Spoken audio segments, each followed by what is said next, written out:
لو عايزه تحافظي على شعرك ركزي معايا في الفيديو. طبعا قبل ما اقولك هتعملي ايه ما تنسيش تتابعيني وتحطي لايك عشان تشوفي كل الجديد، ويلا نبدا.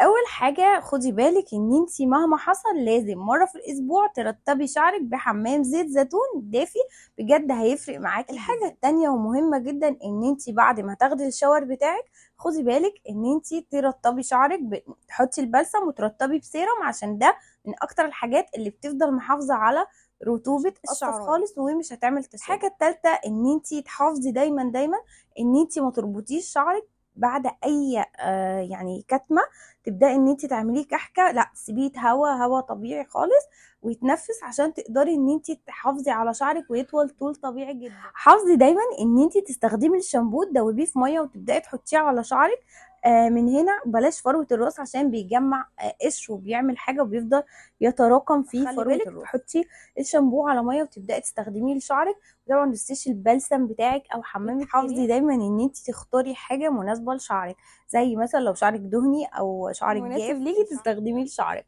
وبس كده، ما تنسيش تتابعيني وتحطي لايك وشير وفولو عشان تشوفي كل الجديد. سلام.